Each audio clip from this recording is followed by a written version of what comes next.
7,700 টাকা ড্রেস পরে উনি আমাকে 7 লাখ টাকা দিছে। উনি কি করে, টাকা কোথায় পায়? আমি তো কত মেয়ের সাথে মেসেজ করি, কথা বলি, সবার সাথে কি আমি প্রেম করি? কথা বলতে পারি, আমি একজন পাবলিক ফিগার। আর এখন তো এইভাবে অনেক মানুষই চিনে, একটু ইমপ্রেস থাকতেই পারে, কথা বলতেই পারে। সো রিয়ার সাথে আমি কথা বলি, এটা কি ঠিক হবে? রিয়া বলে আচ্ছা ঠিক আছে, এগুলো আর দরকার নাই, তুমি আসো কথা বলো।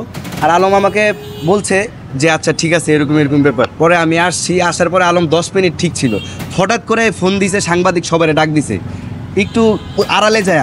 পরে যখন আমরা বুঝতে পারি, পরে আস্তে আস্তে আলম সিনকেট করতেছে। এখন আমরা তারপরে লাইভে আইসা, উনি যেহেতু সিনকেট না করে এর জন্য লাইভে আইসা সরাসরি তখনই আমরা জানাই দিছি, যেহেতু আমাদের সব কিছু এখন পাবলিক ফিগার, তো এটা আমাদের জানানো দরকার। এই জন্য তারপরে যা হয়েছে সব তো দেখলেনি, বিভিন্ন রকম মিথ্যা কথাবার্তা, বানোয়াট। তারপরে কোত্থেকে একটা মেয়ে জুগাইছে, মানে ভুটকি করে, বয়স কত বেশি, মুরব্বী, এ নাকি আমার সাথে এটা তো আমি ভালোভাবে চিনি না। আচ্ছা, ওই মেয়ে নাকি আপনার কাছে 7 লাখ টাকা পায়। উনি যদি স্টুডেন্ট হয়, ওনাকে এত টাকা কে দেয়? সে তো দলিল নিয়ে ঘুরছে। আপনাদের সবাইকে নিয়ে একটা অ্যারেঞ্জমেন্ট হবে, সম্পূর্ণ সব প্রমাণ নিয়ে আমি কথা বলবো। তার হাতে তো একটা দলিল আছে যে আপনার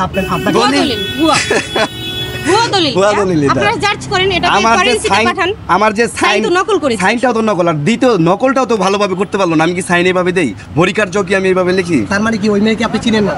এই মেয়েকে আমি চিনি, বাট এই মেয়েটা হচ্ছে আমাকে সর্বপ্রথম ফোন দিছে যখন আলমের সাথে আমার ঝামেলা হয়।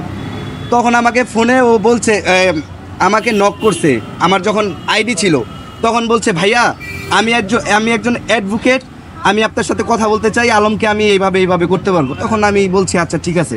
তো সেই সময় আমার একজন দরকার ছিল।